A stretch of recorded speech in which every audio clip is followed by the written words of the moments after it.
Today on the official Marvel podcast, we're joined by the voice of Spider-Man. In Marvel Animations, your friendly neighborhood Spider-Man, Hudson Thames. I definitely was feeling some imposter syndrome. I was like, oh my gosh, I'm stepping into this thing and I know how much this character means to people because I know how much it meant to me as a kid. Plus, we're breaking down the comic book history of one of Spidey's most iconic, some might even say superior, supervillains, Dr. Otto Octavius, aka Dr. Octopus. And we check in with writer Ryan North for the latest on the Marvel Comics event, One World Under Doom. The world wakes up to discover that Doctor Doom has taken over the world and declared himself emperor, and that all countries are now united under Latveria. I'm Victoria Yang. And I'm Anthony Carboni. And this is the official Marvel podcast.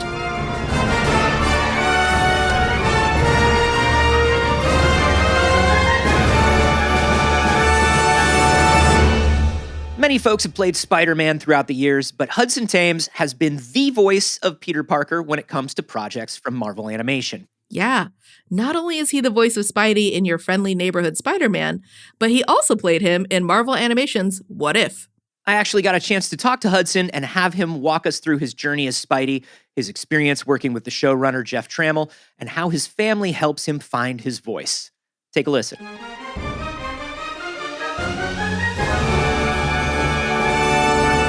Dude, you're Spider-Man. I know! No, but dude, you're Spider-Man, though. Oh, I know. Honestly, you just pumped me up. That was a pump up. It's so amazing. I mean, so first of all, before we go too far in this thing, I want to take it down. This is not your first time being Spider-Man. It's not. It's kind of been this wild, very Spider-Man themed ride the last couple years. Yeah, so for anybody who isn't aware, you were Peter Parker on the Marvel Zombies episode of Marvel Animation's What If? Yes. Which was such a good episode. Yeah, that one was, even as a viewer, and it's always fun with animation because you get some time away from it and then you get to kind of watch it again like it's new. That one was so cool to see how it came together. How did you wind up in there? I got a phone call, a very suspicious phone call, saying to show up at Disney Studios at a certain time. I was not told what it was for, why I was going. I had a feeling it was Spider-Man related because I was kind of having some of those conversations. And yeah, I basically was told to come on down. I met up with the guys and they kind of laid it on me and kind of asked me on the spot if I wanted to do it and showed me the footage, and we just knocked it out. That's amazing. Was there a feeling that when you did the What If episode that there would be more Spider-Man to be done? Did you have any idea about that? No, actually. I kind of thought all the What If material existed in a vacuum just because the comic kind of did. Mm-hmm. And so I thought there might be maybe another What If episode. But when your friendly neighborhood Spider-Man came down the line, that was such a shock. And I was like so stoked. Yeah. Oh my gosh. There is a moment in the Zombies episode that I feel like is just such a perfect unknowing audition for Spider-Man. Oh, which moment? There is the moment on the train between Peter and Hope Van Dyne. Yep. I don't know if you remember. Do you remember what that exchange was? I do. I remember that. I remember recording that scene like it was yesterday. Yeah, so Hope asks Peter how he manages to basically stay upbeat in the face of everything that's happened to him. And your answer was it was a very quintessential Spider-Man moment. That must have been such a cool thing. Like, you know, basically your first time playing Spider-Man, you get to do this scene that just feels like such a Spider-Man scene. I know. And honestly, there was a little bit, I definitely was feeling some imposter syndrome. I was like, oh my gosh, I'm just, this is day one. I'm stepping into this thing and I know how much this character means to people because I know how much it meant to me as a kid. And it was kind of a little bit daunting, but also very special. So you were a Marvel fan and a Spidey fan before all this happened? Yeah, it's funny. I'm the oldest of 5 boys, so I have a bunch of younger brothers who are actually really into everything Marvel, everything comic related. And so I really lean on them for education. I'm like, what does this mean? In what universe did this happen? They're like my teachers. So I there's so many little nuances and little things that I'm just learning every day. But for me, this couldn't have been a cooler thing because Spider-Man was my guy. That was my superhero. That was who I wanted to be as a kid. Oh my gosh, your brothers. I mean, it's so cool to have that hive mind because you think about that, like your brothers or your friends growing up or whoever it was that you were into Marvel stuff with, and how, those little trivia things that everybody does as friends when they are Marvel fans, where it's like, oh, when did that happen? It's like, oh, dude, you remember it was like in this one. Those conversations actually being career conversations for you has to be a lot of fun. And it must be fun for them as well. Oh my God, they were more excited than me, I think, when this happened. But yeah, that's what's so fun about this entire universe is there's so many Easter eggs. It's never ending, and it's like a lifelong adventure. It really is. Spider-Man is one of those characters where it's generational now. I can talk about Spider-Man with like my mom and dad, and I can talk about Spider-Man with my niece and nephew, and it's like we've all grown up with Spider-Man at this point. I know, and I think there's such a beauty to that. Like for me, my nostalgia is the Tobey Maguire Spider-Man. That's the age I was when those were in movie theaters, and when that was the current guy. But it's really cool that like everyone can have their own attachment to their own iteration, but it's still Spider-Man. Yeah, and can you tell us a little bit about the Peter that we're going to meet on Friendly Neighborhood Spider-Man? Yeah, I mean, at its essence, Peter is still the bumbling, anxious, awkward guy that we know and love. But, this series, I think, brings it into a modern space in a really cool way. And it shows you how Peter handles high school and superheroes. That's always kind of the deal, but with kind of, the state of affairs that we know in 2025. So where do we get to pick up with you? Like, how early on is this? Well, I guess 15 years old. So freshman year of high school is where we start. And you know what? Actually, I think the one detail that at least for me, I both appreciated and kind of noticed off the bat was there's a darkness in this series that Peter addresses and goes through, which I hadn't actually seen a ton of. And I really was stoked that Jeff, the brilliant creator of the show, leaned into that because it kind of, there's the famous with great power comes great responsibility. Yes. But that really gets magnified, I think, in this series. And there's a lot of potential for darkness and, well, I won't give too much away, but yeah, one of the things that I loved about you in What If, and also the clips that I've seen from Friendly Neighborhood, is you do have that sound of Tom Holland, but you're clearly bringing your own thing to the character as well, What do you kind of take as your process when you're jumping into the skin of a character that's already been established like that? Yeah, great question, and I'm glad you asked. All of the Spider-Man stuff has felt really serendipitous and kind of maybe the most meant to be thing that I've really experienced in my life. It's everything has kind of happened by this weird happy accident. And someone clearly at Marvel was like, oh, wow, this guy really sounds like Tom. And it wasn't even me trying to mimic that. And then obviously there were conversations that we had, and I leaned more into that a bit because it came very naturally, luckily. But then there was kind of a moment, I saw What If.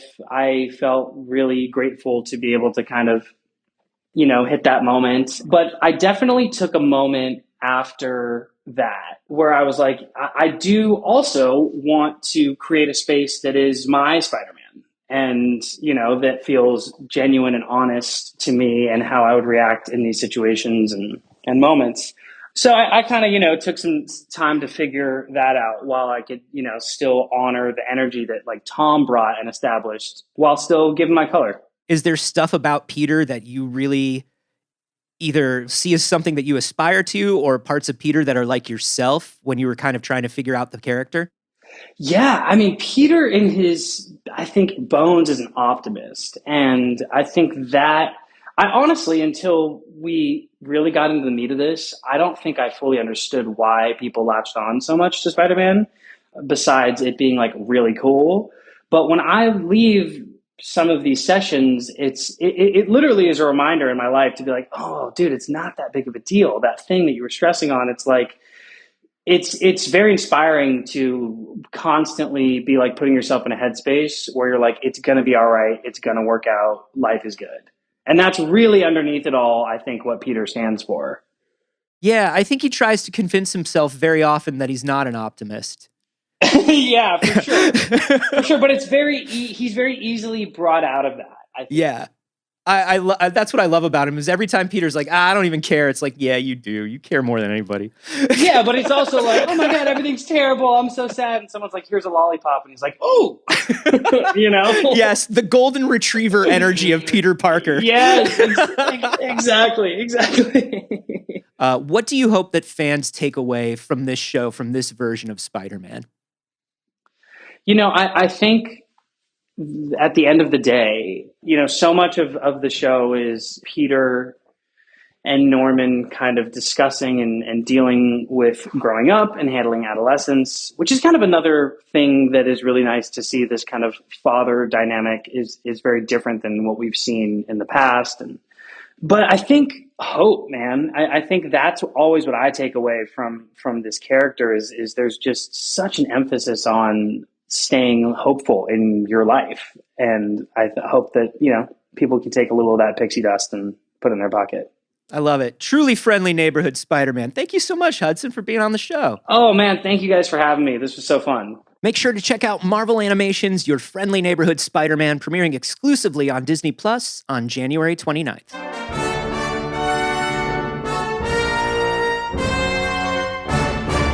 Hearing his excitement for Spidey really just hypes me up even more for next week's premiere of Your Friendly Neighborhood Spider-Man. It can't come soon enough. And it's not just Hudson that I'm excited to hear. I mean, you got Coleman Domingo as Norman Osborn. You got Hugh Dancy as Doc Ock. The show is going to be amazing, pun intended fully. Yeah, and speaking of Dr. Octopus, why don't we take a trip through comic book history and break down just who this villain is? Let's do it. With all the nefarious figures in Spider-Man's rogues gallery, it's hard to say which is Spidey's ultimate arch-nemesis, but there's one Spidey villain who I think we can all agree has the most iconic silhouette. Yes, the most sinister bowl cut in Marvel history. I was actually thinking of the 4 deadly mechanical tentacles, but yeah, we're talking about Dr. Octopus, who made his first appearance way back in 1963's Amazing Spider-Man #3 and has been plaguing Peter Parker's life ever since.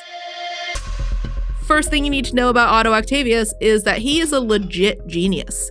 He graduates at the top of his class from MIT and becomes a brilliant nuclear physicist, researcher, and inventor. Unfortunately, he's also kind of a jerk. He berates and ridicules his colleagues. He constantly brags about his superior intellect, which does not make him the most popular guy in the lab. In fact, his unpopularity among his colleagues is partly responsible for how he gets his supervillain name. As part of his nuclear research, Otto invents 4 mechanical arms, which he wears via a special harness.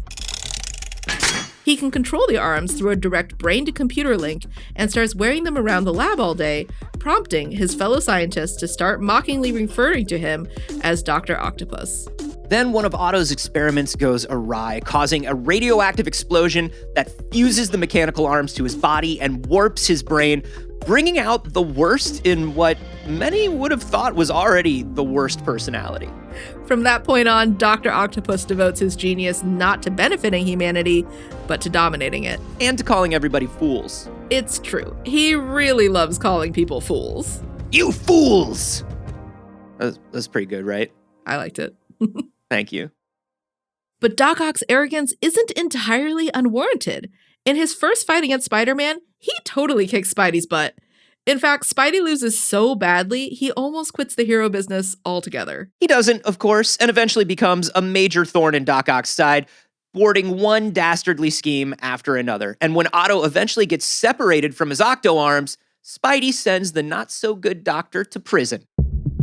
Without those arms, you might assume that this would be the end of Dr. Octopus, and you would be wrong, because the radiation from that explosion also gave Otto the power to mentally control his Octo arms from a distance. So the robot arms break Otto out of jail, and he vows revenge on Spider-Man. My dog won't even come back to me when I throw a ball. That's all I'm saying.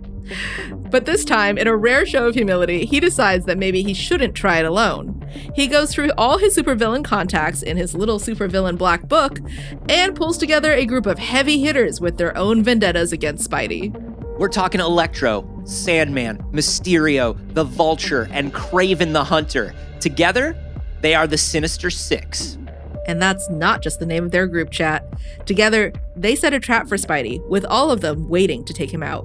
Wow. With 6 of his deadliest foes teaming up against him, you might assume that would be the end of our friendly neighborhood Spider-Man. And you'd be wrong, because the 6 may be masters of crime, but you know what they're not good at?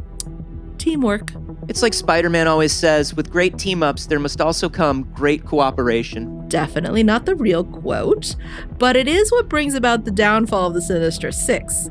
The 6 can't stop arguing over which of them gets to deliver the fatal blow to Spidey, and the only compromise they can manage is to draw random numbers and fight Spider-Man individually in that order. Honestly, for a bunch of supervillains that are geniuses, they didn't figure out that that's the same as fighting him one at a time? It's one of those maybe overthinking problems, they got too much brain power now. Spidey, of course, defeats them all one by one and makes a point of telling them how they really probably could have beaten them if they'd, been smart and attacked him together. You fools. But that's far from the last time Doc Ock causes trouble for Spidey. Not even close. Those two can't seem to stay out of each other's lives. Like, for instance, the infamous wedding of Otto Octavius and May Parker. As in Aunt May Parker, the woman who raised Peter Parker and is basically Spider-Man's mom. In one of the more unusual Spidey vs. Doc Ock stories, Aunt May inherits a small island which also happens to have a nuclear reactor on it. And guess who wants to get his grubby little tentacles on that island? Otto woos May Parker, proving that he can be quite the Casanova when he wants to be, and proposes marriage. She accepts, having no idea who Otto really is, and poor Peter can't even warn her without giving away his own secret identity. But the truth comes out when the wedding gets interrupted by the gangster Hammerhead, who wants the island for himself. And after Hammerhead kidnaps Aunt May, Dr. Octopus actually teams up with Spider-Man to save her. Do you think Otto actually fell for Aunt May?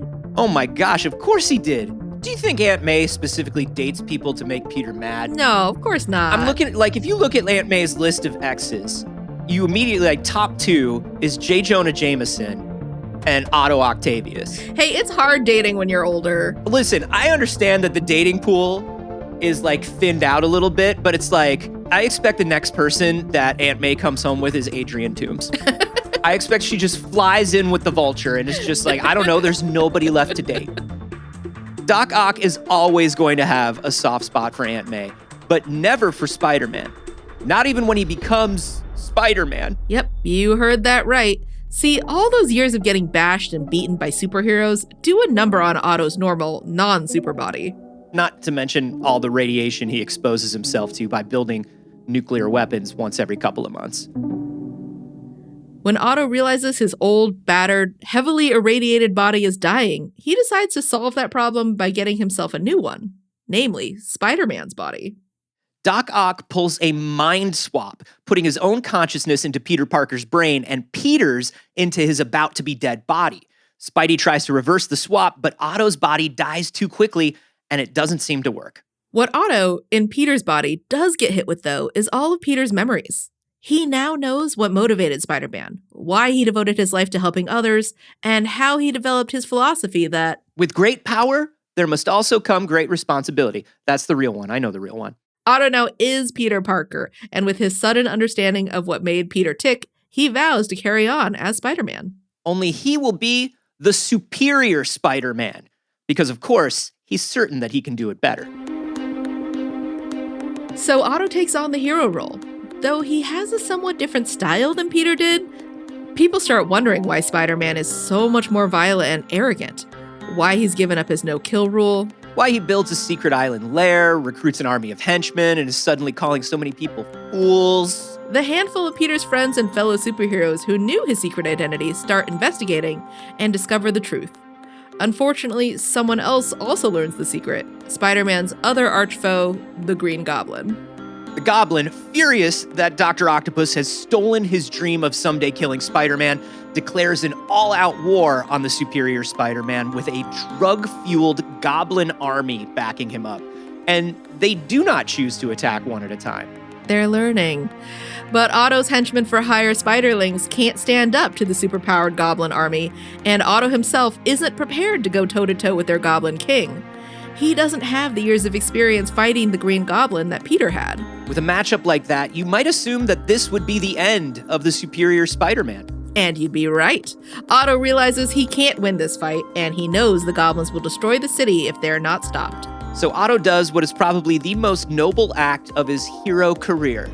He sacrifices himself. See, Peter Parker's consciousness actually did make it back into his brain and has been there all this time, but only as a passenger. So Otto erases himself from Peter's brain, allowing the original Spidey to take over again and finally defeat the Goblin. In a way, Doc Ock has finally defeated his true arch-nemesis, his own ego. So, Otto's dead for real this time, right?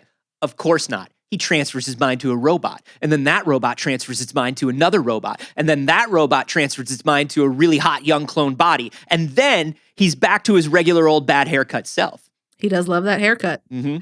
But is he a hero or a villain? A little of both. Otto's experiences as the superior Spider-Man definitely had an impact on him.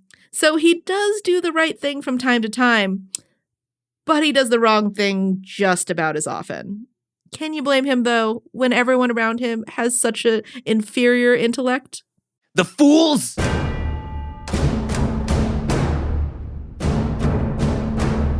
Now, while Doc Ock has been causing trouble for our friendly neighborhood Spider-Man, there's one Marvel villain who's become a real thorn for the Fantastic Four, the Black Panther, Doctor Strange, and really the entire Marvel universe, if I'm being honest.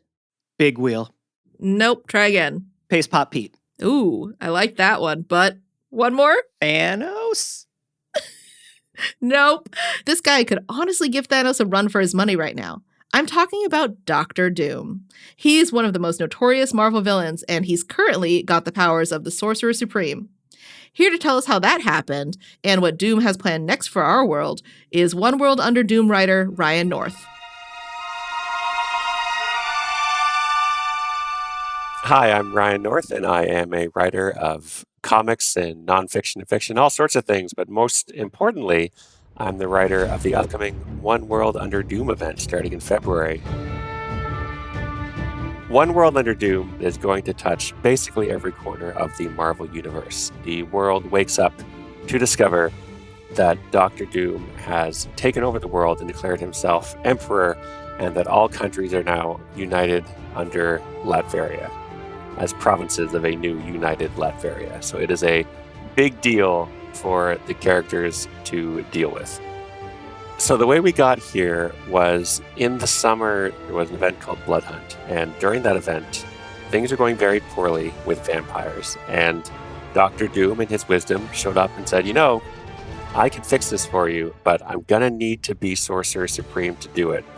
And Doctor Strange said, well, that sounds reasonable to me, and you definitely won't trick me on this, so I will temporarily give you the powers of Sorcerer Supreme to do it. And Doctor Strange extracted a promise from Doctor Doom that he would give back mantle of Sorcerer Supreme once things were fixed.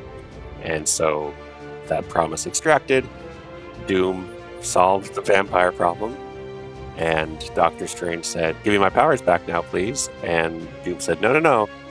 I said I'd get them back when the world was fixed, and the world is not yet fixed, so I will see you later. And Doom put a magical dome over Latveria. No one could get in or out. And he's been under that dome for the past 6 months, planning and scheming. And now he is coming out. So one of the characters in the story is a Tyrannosaurus Rex version of Doctor Doom. He showed up in Fantastic Four when they went to a universe in which everyone was dinosaurs. And Doom had teamed up with his dinosaur counterpart to try to take over these two universes. One universe was never going to be enough for Doctor Doom.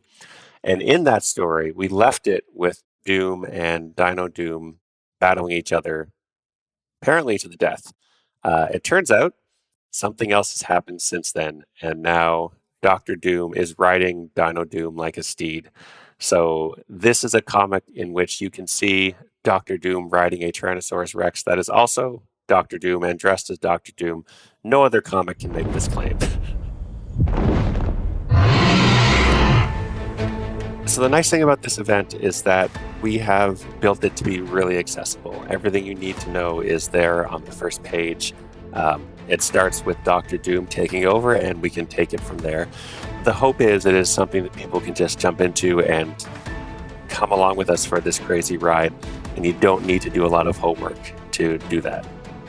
The major players in this story run across the Marvel Universe. There's the Fantastic Four, obviously, Reed, Sue, Ben, Johnny. There's the Avengers, Iron Man, Captain America, Captain Marvel. One person I did also put in because there was no way I was ever going to write a Marvel event without her was Doreen Green, Squirrel Girl, has a role to play too. So we run across the Marvel Universe here and get to play with all the coolest characters. I don't want to spoil too much, but I will say that there is not a universe in which Doctor Doom takes over Earth, and that does not have consequences down the line for a bunch of characters. This is the kind of thing that will echo and will resonate for quite a while in the comics. I'm really excited to get to tell a story this big and to see that ripple out throughout everything in Marveldom. It's going to be a very cool story.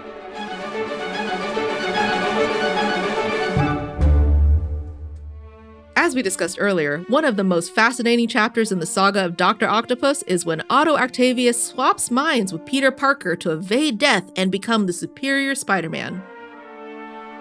While his motivations are still selfish, and he still thinks that he's, well, superior, we do see Otto behaving like a hero. In 2014's Inhumanity Superior Spider-Man #1, written by Christos Gage, Otto and his crew are working with first responders to clear the rubble after a floating city collapses on New York. He does so partly to help others, and partly to gather technology from the debris for heroic purposes. On his mission, he encounters a desperate man on a rampage, affected by evil tech and ready to kill to protect his sick wife. While Otto tries to reason with him, it's a fighter named Lieutenant Coyle who finally gets through to the man.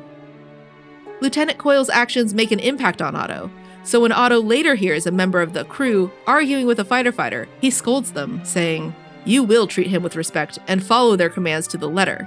Today, they are your superiors, and mine."